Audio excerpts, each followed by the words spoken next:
Un CEO no nace cuando todo funciona. Un CEO nace cuando todo se derrumba y aún así decide construir. Y pocos representan muy bien esta historia como lo hizo Akio Morita, el fundador de Sony, un hombre que no solo creó una empresa, sino que creó una misión, una identidad para su país, para Japón, y un estándar de calidad mundial. Un modelo que iban a copiar después Jeff Bezos, Steve Jobs, Dyson, incluso Phil Knight, el creador de Nike. Generaciones completas de fundadores.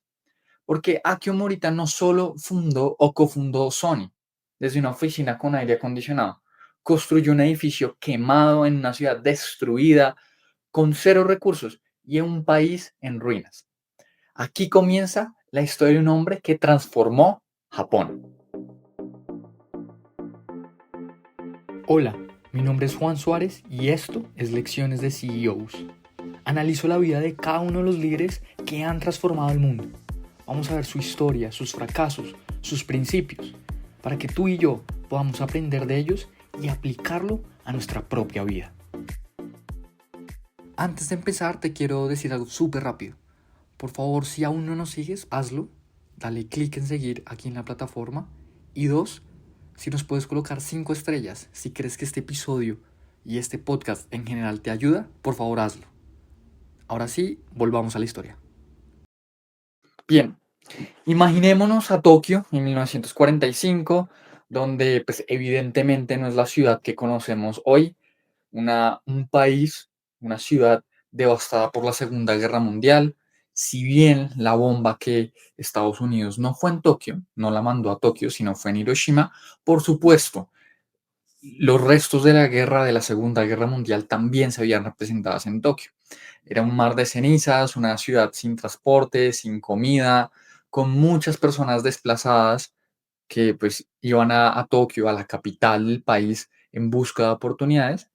Y en ese contexto estaba Akio Morita, un joven de 25 años que por la radio escucha pues esa historia o esa noticia tan devastadora como lo fue la bomba de Hiroshima. Ahí literalmente Akio había acabado de tener su título, de obtener su título en física y entendió lo que acababa de pasar. Una bomba atómica en una de las ciudades de su país básicamente iba a destrozar el territorio completo, el país, las esperanzas. Lo que sí sabía Akio es que algo muy dentro de él le decía que en ese momento tan oscuro, él sentía que él iba a jugar un rol muy importante. Y si lo citamos en una de sus, en su autobiografía, dice así: incluso en ese momento tan oscuro, algo me decía que yo tenía un papel en el futuro.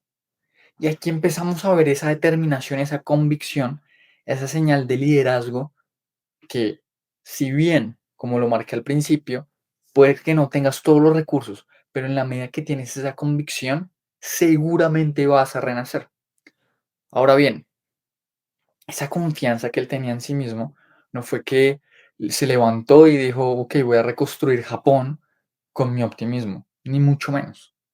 Para entender a Akio Morita necesitamos ir mucho más atrás. ¿Y qué significa ir mucho más atrás? Es literalmente entender que Akio había nacido en una familia distinta, en una familia que ya había sobrevivido terremotos, hambrunas, recesiones, guerras previas durante casi 300 años. Pues la dinastía o los Morita eran fabricantes de sake. Sake es la cerveza de Japón. Así, ellos fabrican su propia cerveza y a eso se les llama sake. Pero pues más allá del negocio, pues eran los guardianes de una tradición, una familia supremamente conservadora, un apellido con mucho peso en Tokio, en Japón, y que generación a generación iban pasando el negocio familiar. ¿Cuál era el negocio familiar? Vuelvo y repito, pues fabricar sake. Entonces, en ese ambiente, Akio aprendió algo muy importante y es que las decisiones empresariales no son tácticas, son éticas, son compromisos con las personas que vinieron antes que tú, pero también con las generaciones que vienen. Y eso es supremamente importante y creo que es una de las primeras cualidades que deberíamos aprender sobre Akio Morita con Sony. Y es un CEO o un líder no debería estar enfocado en, ya lo vamos a ver más adelante, en trimestres, sino en cómo cada decisión permite seguir construyendo, cómo cada decisión impacta hacia el futuro, impacta a la percepción de la marca, a la percepción de la compañía, ventas, en fin, hacia dónde va. No se tratan de simplemente hacer tácticas trimestrales, sino realmente entender y preguntarse cuál es el legado que yo quiero también dejarle a las siguientes generaciones, también entendiendo y respetando, por supuesto, la tradición. Entonces, pues imagínate básicamente como un niño, porque esto lo cuentan, es que a sus 10 años él ya estaba sentado en salas de reuniones entendiendo, pues, esa empresa que en teoría él iba a heredar. Recordemos, la empresa que fabricaba Saki. Entonces, imagínate tú estar a los 10 años ya sentándote con tus familiares, con tus tíos, con tus abuelos, entendiendo esos modelos mentales de cómo tomar decisiones empresariales que puedan trascender en el tiempo. Y es esa una educación silenciosa, básicamente, que permiten que en ese momento tan específico, la Segunda Guerra Mundial, Japón devastado, él entienda que él puede participar en el futuro de Japón con algo. Él no sabía muy bien en qué, muy claro, no tenía muy claro en qué, pero sí sabía que él podía participar. Entonces, teniendo en cuenta eso, que él tenía todo un peso ancestral, pero que no le llamaba tanto la atención hacer saque, sino que él estaba más encantadora por la física, por entender el mundo desde las matemáticas, desde la ingeniería.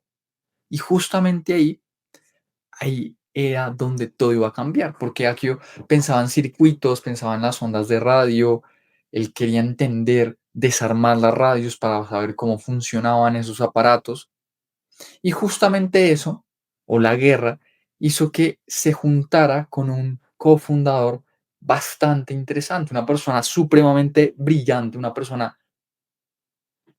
como dirían por ahí, outstanding, fuera del molde, que se llamaba Masaru Ibuka. Ibuka era un ingeniero brillante, pero no solo en el sentido académico, sino también que permitía tener diferentes puntos de vista, diferentes aspectos.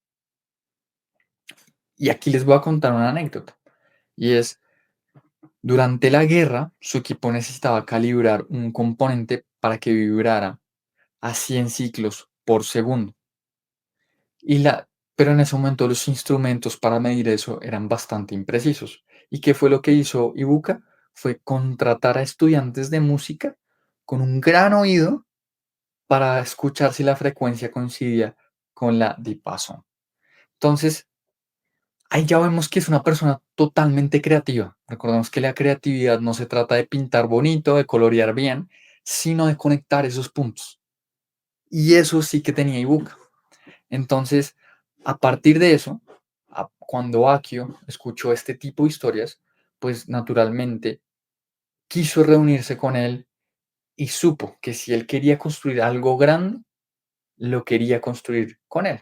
Y ahí vemos esa pareja de cofundadores que ya lo hemos visto con Henry Royce y el señor Rawls, también con los hermanos Michelin, en fin, uno era supremamente técnico, muy, muy bueno, y el otro era más enfocado a narrar, a contar, porque de nada sirve, y en este episodio lo vamos a ver muy, muy claro, de nada sirve tener un gran producto si las personas no saben qué hacer con él, no saben que existe.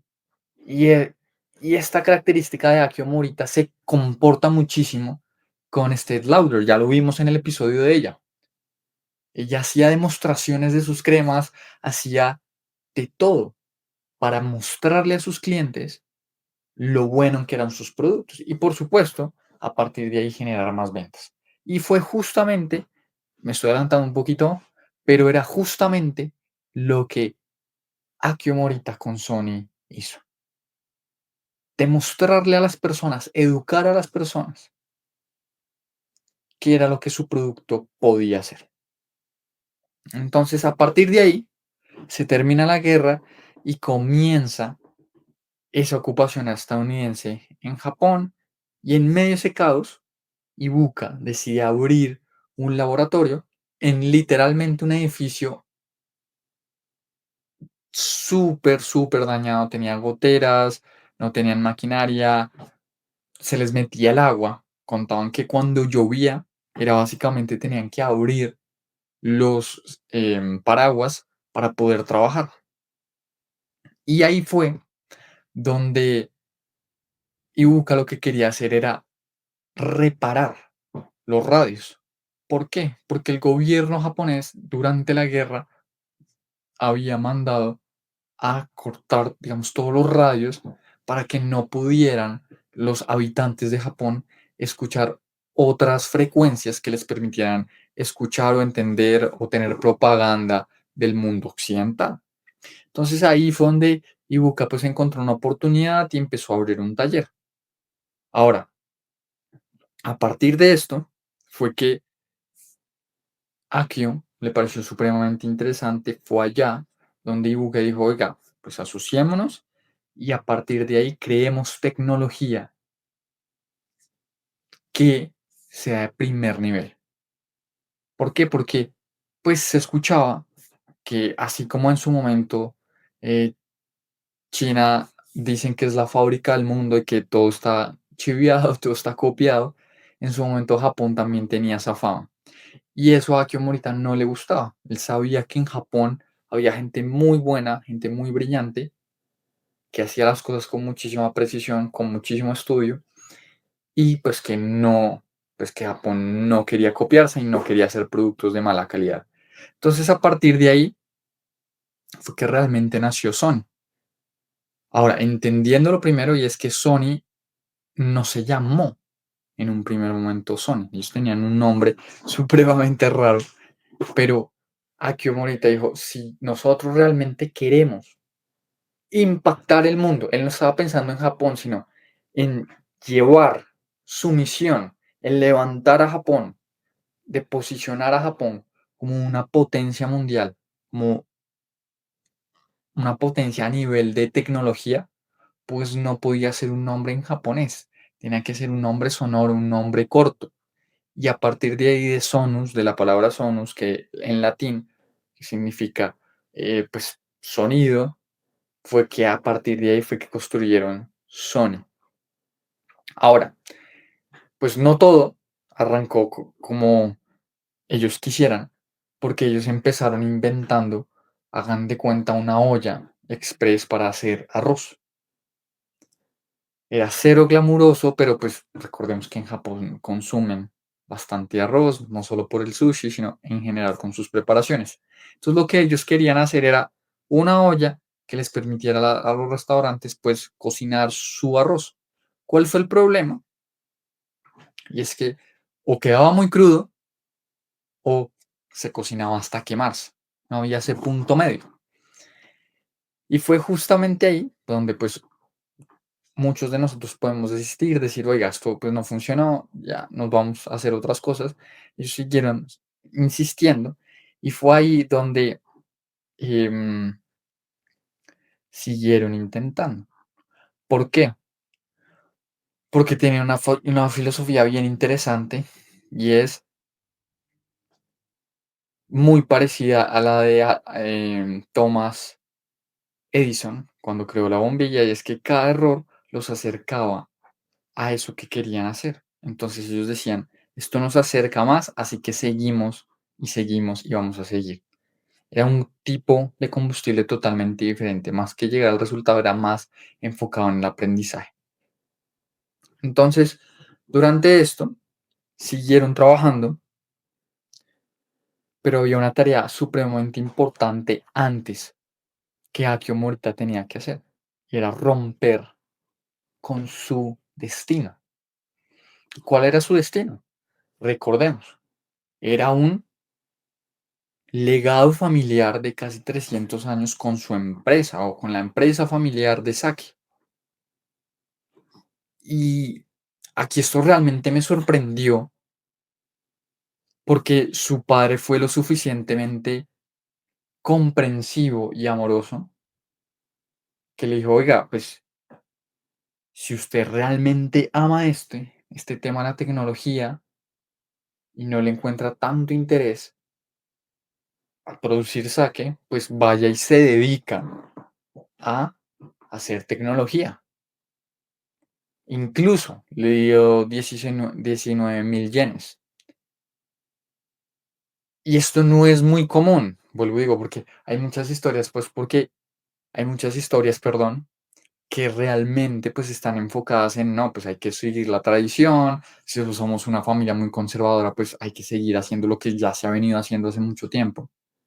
Y ahí es donde hay ese roce entre papá e hijo y pues se rompe esa relación. Pero aquí fue todo lo contrario, de nuevo, me sorprendió un montón. Y a partir de ahí, de ese permiso, de ese gesto de libertad que su padre le dio, pues se hizo que Akio, uno, descansara muchísimo, estoy seguro, y dos, pues que pudiera entregar toda su vida a una idea que no tenía todavía mucho cuerpo, pero sí tenía muchísima alma, muchísima alma. Entonces, a partir de ahí es que pues se forma un carácter y se forma una leyenda, porque empieza a tener muchísima más forma Sony. ¿Y cómo empiezan? Ya te conté que arrancaron con una olla para hacer arroz, pero fue justo ahí donde Akio entendió que lo primero que tenían que hacer, o el primer producto que querían sacar era una grabadora de voz. Pero aquí era difícil porque la gente no entendía cuál era el beneficio de grabar su voz. Simplemente decían que pues era un juguete muy caro. Y aquí recalcamos con una de las ideas principales de este episodio y es educar al mercado antes de venderle. Ya lo vimos con Estée Lauder, ya lo hemos visto incluso con los hermanos Michelin. Es que esto es algo que se repite. Educar al mercado antes de venderle. Y más si es algo totalmente nuevo. Hay un libro bastante interesante que se llama Hitmakers y lo que dice este libro es que si bien el cerebro humano se siente atraído por lo nuevo, también le da miedo. Entonces hay que írselo introduciendo de manera paulatina y de manera con muchas referencias de algo que ya conoce. Y esto es justamente lo que Akio Morita hizo.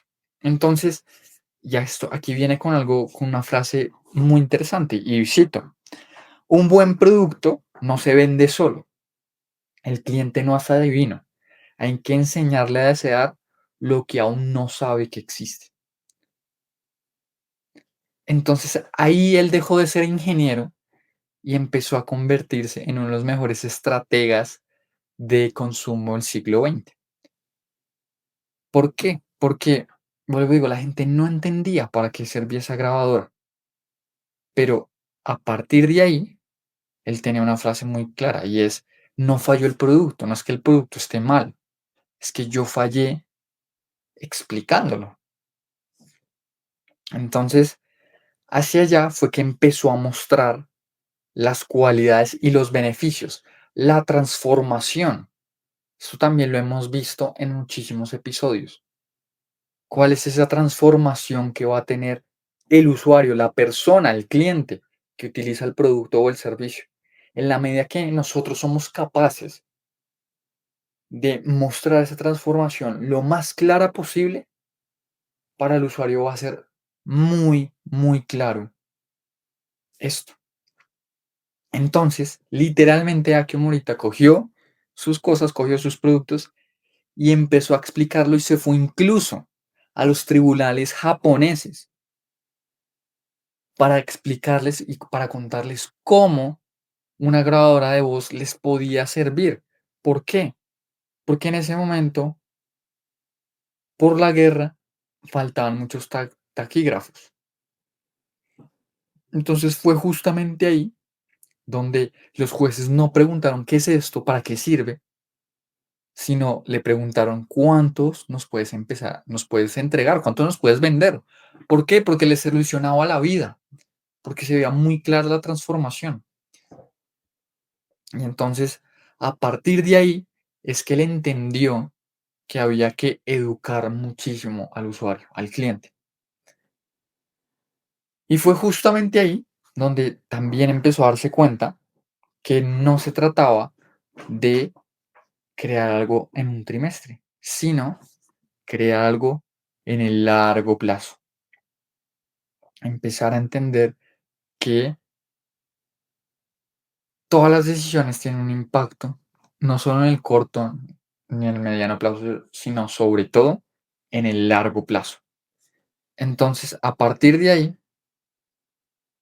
fue que se dio cuenta que él debería gastar cuando otros ahorran, sembrar cuando otros se detienen e invertir cuando el miedo paraliza. Y esto es algo que probablemente habrás escuchado, no en historia de empresarios, o no es tan común, pero sí en el mundo de la inversión, ¿no? Esa famosa frase de Warren Buffett que dice que él tiene miedo cuando todo el mundo está eufórico y es ambicioso cuando todo el mundo tiene miedo. Y aquí es exactamente lo mismo. Él se dio cuenta que había un costo oculto al no invertir en, más que en marketing y en publicidad, justamente en demostrar lo que sus productos podían hacer, lo que él podía hacer. Entonces, atención a lo siguiente, dice, cuando tú introduces una idea nueva al mundo, no compites contra otras compañías, compites contra la indiferencia, compites con el desconocimiento, contra la indiferencia. Y ese es el enemigo más caro. Y un ejemplo perfecto de esto es la radio que ellos inventaron. Pues en ese momento la tecnología no daba para tener transistores, para tener una tecnología portable como la que tenemos hoy en día. Hoy en nuestros celulares nosotros tenemos radio, tenemos cámara, tenemos calculadora, tenemos un montón de cosas, como no sé si lo han visto por internet, que dice el trabajador promedio hace 30, 40 años y un montón de cosas en su escritorio. Y luego dice un trabajador promedio hoy en día y tiene el computador y tiene el celular, no necesita más. Con eso ya tiene todo o reemplazaba todo lo que el trabajador hace 30, 40 años tenía. Entonces, en ese momento, por la misma tecnología, ellos crearon uno de los radios más pequeños que igual seguía siendo grande.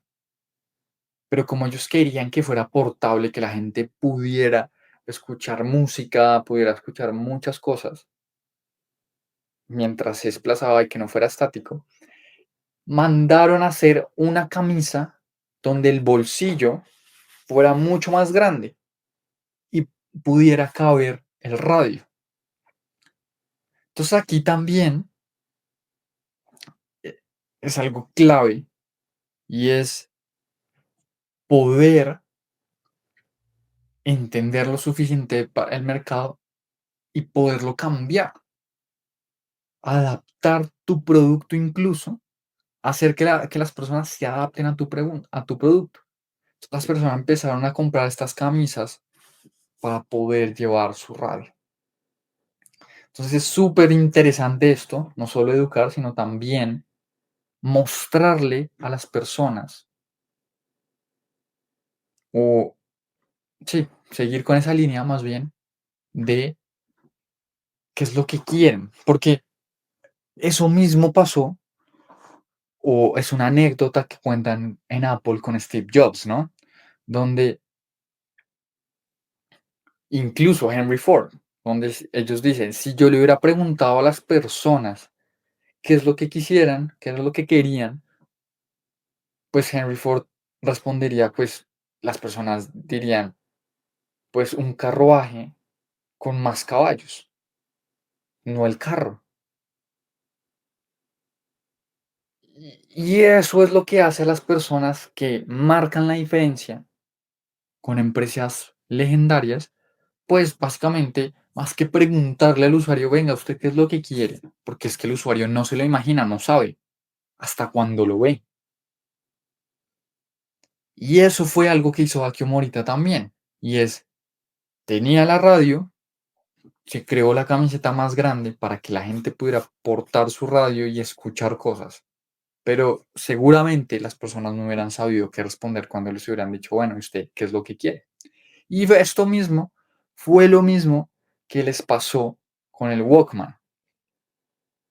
El Walkman fue una invención también de Sony, donde Akio Morita viajaba mucho y a él le gustaba escuchar muchísima música clásica, pero también era incómodo.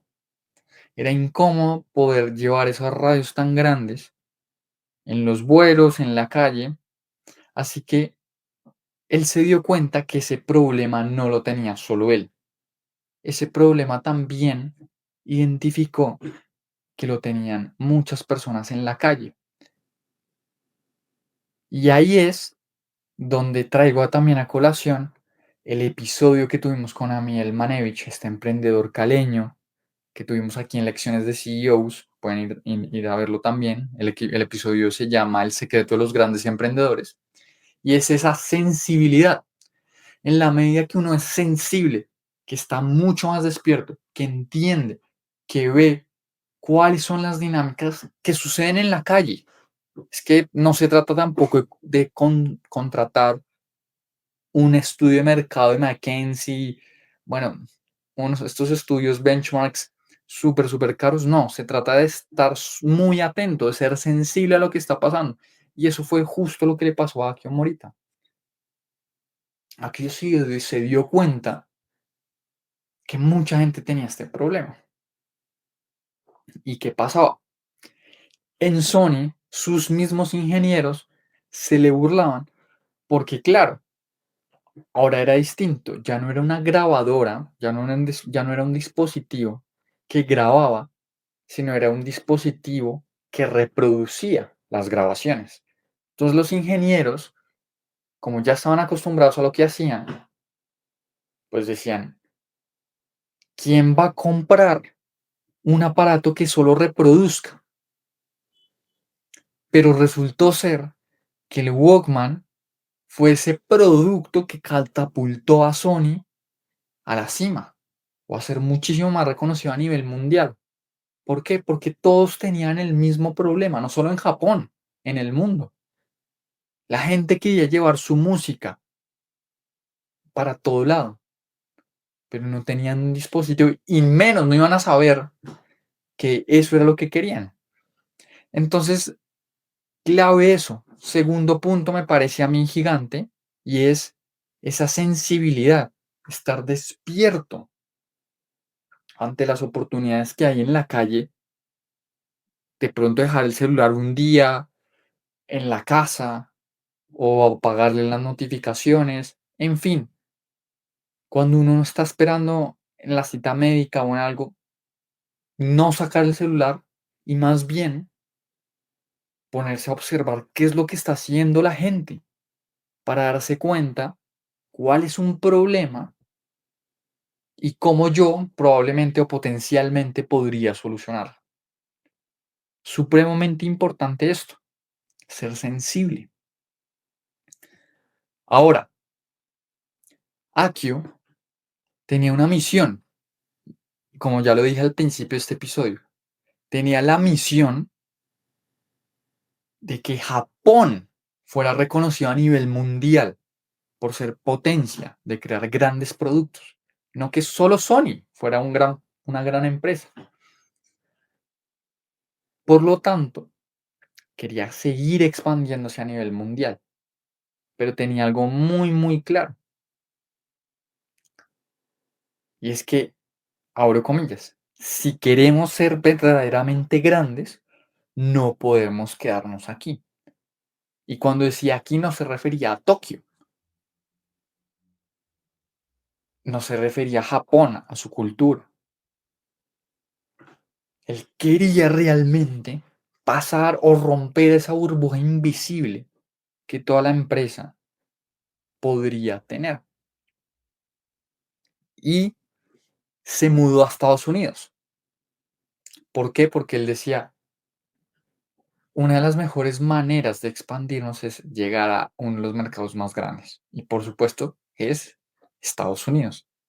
Pero no puedes llegar a un mercado sin entenderlo, sin saber sus tradiciones, sin entender los precios, sin entender cómo funciona el mercado, incluso sin entender cómo es el humor norteamericano, cuáles son las tradiciones, la cultura, en fin. Así que Akio cogió sus maletas, cogió a su esposa, a sus hijos y se mudaron a Estados Unidos, sin saber mucho inglés. Pero fue justamente ahí lo que le permitió entender que el mercado japonés se movía por precisión, pero el mercado norteamericano por la emoción. Ya sabemos que los americanos, que los gringos, si se quiere, son los mejores a nivel de marketing, para hacer sus shows, para hacer un montón de cosas. Y esto genera muchísima emoción.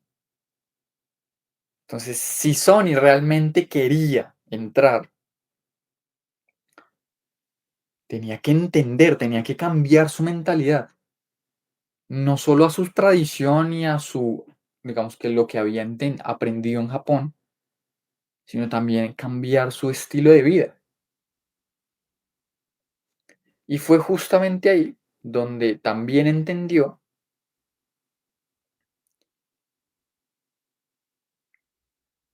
que si uno tiene un gran producto,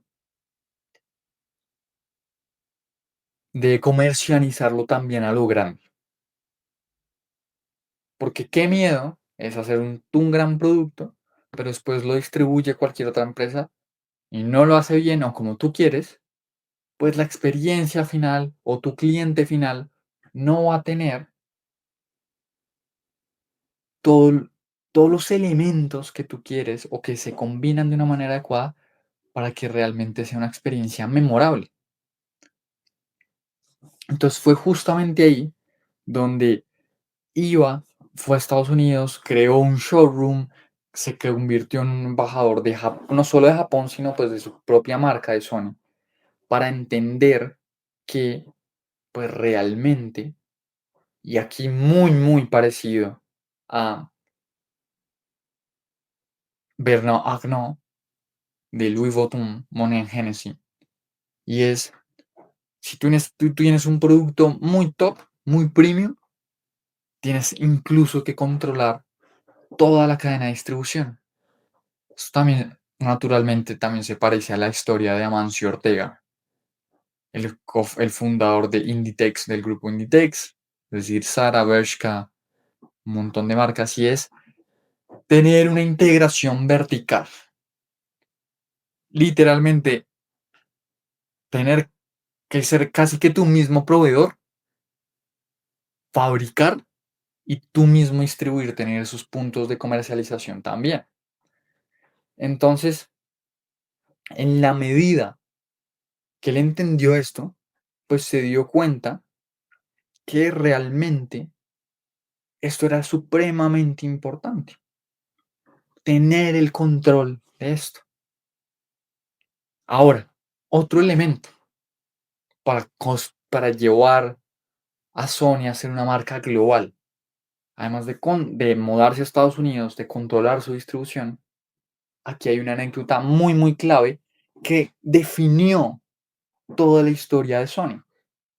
Y es, en esos inicios, en Estados Unidos, cuando él llegaba con su producto de tan buena calidad, hubo un proveedor, o más bien un cliente, que le dijo, venga, yo le compro más de 2.500 unidades de radios, pero hay una cosa, hay una condición, y es que usted le tiene que quitar el nombre de Sony, tiene que ser marca blanca.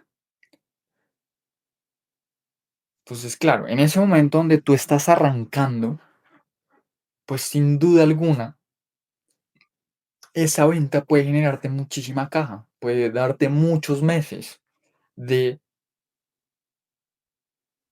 sobrevivencia. Sí, te da muchos meses de vida, más bien, es la palabra. Si tienes bastante caja, pues puedes seguir, seguir, seguir. Los negocios, recordemos, se quiebran porque no tienen caja. Entonces, pues aquí era una historia trascendental, un punto trascendental en la historia de Sony. Pero lo que hizo Sony fue decir no. Le dijo que no a ese negocio potencial. ¿Por qué?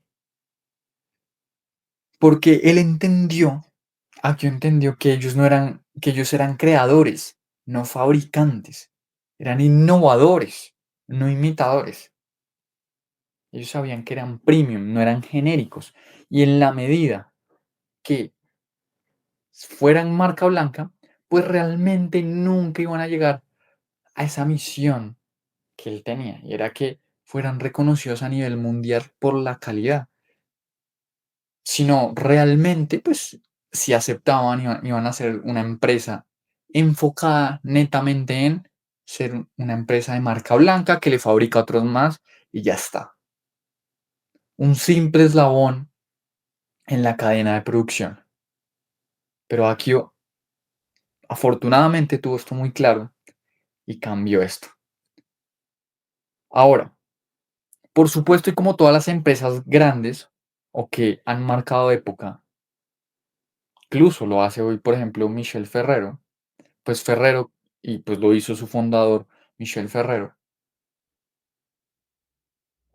tratan muy bien a sus colaboradores. Recordemos que Michel Ferrero fue la primera empresa en Italia en brindarle casi que seguridad social a sus empleados, darles buses para que se transportaran de su casa al punto de fábrica. Y Akio Morita entendió también muy bien esto. Así que lo que él hizo fue crear, o decir más bien, que el aire acondicionado iba a ser para las fábricas y no para las oficinas. ¿Por qué? Porque él entendía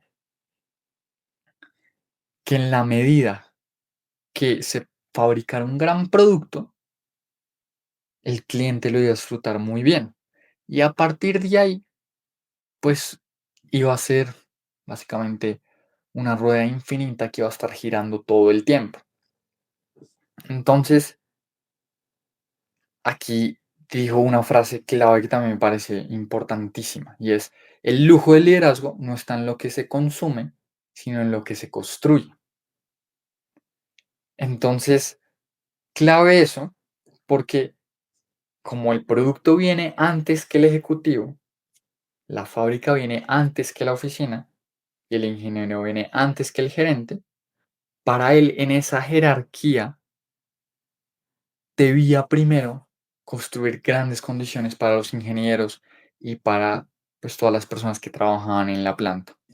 A partir de ahí, pudo instaurar una cultura empresarial que permitía que todos fueran tratados igual, por igual.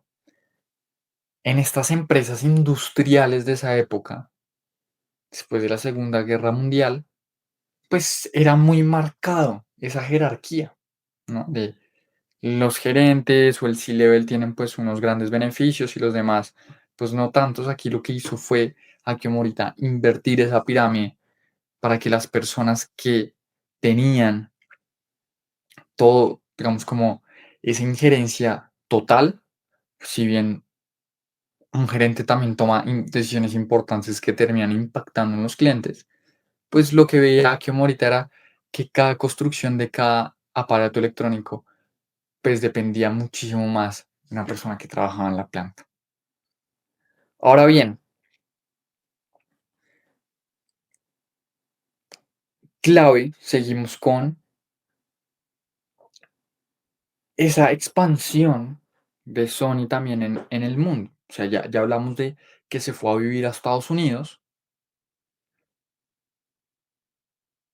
pero Sony no se quedó solo en la fabricación de aparatos electrónicos, sino que también empezó a incursionar, perdón, en otros elementos de la tecnología que hoy tenemos muy presentes y son los videojuegos, las películas y la música. Y en los videojuegos incursionó con Nintendo. Se supone que ellos iban a co-crear una consola de videojuegos. Todo a partir de esta nueva tecnología que estaba saliendo en ese momento y era el CD, el Compact Disc. Y es que el Compact Disc les permitía tener muchísima más capacidad de almacenamiento pues que un cassette que ya habían tenido en el Walkman, ¿no? Entonces, a partir de ahí, Sony se alió a principios de los 90 con Nintendo. ¿Para qué? Para poder mejorar la experiencia de audio y de microchips. Y Sony pues ya tenía toda una experiencia bastante adelantada en el mundo del gaming con el Super Nintendo. Entonces pues era una relación amable, estratégica, que realmente se iba a dar de manera muy natural. El problema fue que en una mañana del 91 hubo una conferencia mundial donde toda la industria estaba esperando que Nintendo anunciara esa alianza que iba a tener con Sony, pero terminó siendo que se aliaron con Philips. Ya habían tenido toda esta estrategia, así que Akio quedó muy dolido y fue a partir de ahí que con un empleado que había contratado, Kutaragi, sin perdón, mi japonés no es tan bueno, se lo tomaron personal y dijeron, ok, si no lo van a hacer con nosotros, pues lo vamos a hacer nosotros solos. Y toda esa rabia, todo ese resentimiento se tradujo en una super consola que nunca nadie más había hecho antes, que finalmente se iba a llamar pues el PlayStation, ¿no? Ese PlayStation que hoy en día ya estamos aproximadamente en la quinta generación, si no estoy mal, y que por supuesto ha venido destruyendo a Nintendo desde mi punto de vista. El PlayStation es supremamente superior al, perdón, al Nintendo, al Wii. Entonces, a partir de una traición, perdón, nace un fenómeno que vende más de 100 millones de unidades en su primer año, mientras que Nintendo tenía capacidad para 400 juegos, PlayStation terminaba casi con 8000. Y fue justamente ahí lo que nosotros podemos aprender y es las traiciones sí que duelen, pero tenemos dos opciones, o nos quedamos ahí o nos impulsamos. Y por supuesto, el preguntarse el por qué no. ¿Por qué no podemos hacer esto? La siguiente industria que dominaron fue el entretenimiento a partir de las películas, donde Sony le compró a Marvel los derechos cinematográficos de uno de los superhéroes más queridos, Spider-Man. ¿Y por qué se los compró? Porque Marvel estaba supremamente apretado, estaba en ruinas, estaba quebrada, desesperada, y básicamente lo que hizo Sony fue decir, oiga, a mí me interesa Spider-Man, le compro los derechos por 7 millones de dólares. Naturalmente 7 millones de dólares hoy en día es nada, en ese momento también era nada, con todo el potencial de un personaje como Spider-Man. Y básicamente Sony lo que necesitaba era un símbolo. Entonces, al final de esto, más allá de las negociaciones y los bonos que se tenían que pagar, Sony podía producir una película de Spider-Man cada 5 años, em, y recibir ingresos a partir de esto. Marvel, aquí, atención a esta anécdota, Marvel le ofreció más superhéroes, le ofreció el Capitán América, Iron Man, Thor, Black Panther, bueno, en fin, todos, Y Sony básicamente lo que le dijo, oiga, no, no, muchas gracias, a mí me interesa solo Spider-Man y ya está. Y a partir de esto fue que produjeron Spider-Man, que fue la película que protagonizó en su momento Tobey Maguire, y fue ahí, imagínense esto, pagó por los derechos 7 millones de dólares y la película recaudó 825 millones, después de tener solo un presupuesto de 140 millones de dólares. Entonces, ahí es donde también vemos esa visión de Akio de no estar solo enfocado en aparatos electrónicos, sino entender que los aparatos electrónicos también hacían parte del entretenimiento, de la música, que la música pues también crearon su estudio Sony Records. Entonces es ver, tener esa visión de 360 grados y no casarse solo con una idea. Entonces se vuelve supremamente poderoso esto para entender que cuando nosotros tomamos una decisión, no es una decisión que afecte el trimestre o el año, sino es muy probable que esa decisión afecte cómo se va a seguir comportando la compañía a lo largo de los años. Entonces, una historia supremamente valiosa, una historia muy interesante de Akio Morita que como primer principio se dio cuenta que lo que quería era ayudar a su país a reconstruirse, no a crear empresa para volverse rico él mismo, sino realmente impactar. Dos, para vender tienes que educar, clave eso, y no necesariamente el cliente siempre va a saber qué es lo que quiere. A veces tú tienes que fijarte, ser lo suficientemente sensible para mostrar a las personas cuál es el siguiente problema que tienen que resolver. Entonces, Sony no nació para fabricar aparatos y ya está, sino nació para curar una herida nacional, para que Japón fuera reconocida por su calidad, para que Japón vuelva a creer en sí mismo. Entonces, la empresa es una extensión del carácter. Sony es Morita, su irreverencia, su hambre, su disciplina, sus ganas o su intención de vender, su storytelling, fue supremamente clave para dar molde y darle un futuro a Sony y entender que realmente en medio de la obsesión por la calidad, por el diseño, por la ingeniería, por el usuario, se podría construir una empresa que cambiaría el rumbo, no solo de un cofundador, de un fundador, sino de todo un país. Entonces,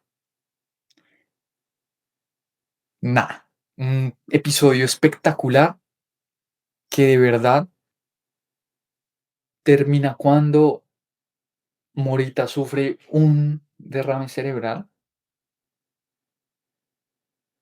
pero Sony ya era una compañía multinacional con presencia global, una marca aspiracional, un símbolo nacional, no solo por la innovación, sino porque pudo demostrar que un país devastado puede reinventarse, que si alguien tiene el coraje de levantarse y levantar la mano y decir, el futuro es hoy, aunque no tengamos nada, seguramente cada uno de nosotros también lo puede hacer. Y que una empresa sí puede cambiar la psicología de toda una nación, de todo un país. Entonces, te dejo con esta última pregunta. ¿Estás construyendo algo que haga que tu país cambie, que tu gente cambie, que marque una época, que se avance? ¿O simplemente estás construyendo empresa para hacerte rico? Que puede ser bastante válido, está totalmente bien. Simplemente hazte esa pregunta. Así que si crees que este episodio le puede servir a alguien más, por favor compárteselo, califica nuestro episodio, nuestro podcast y nos vemos en otro episodio. Te mando un gran abrazo y chao.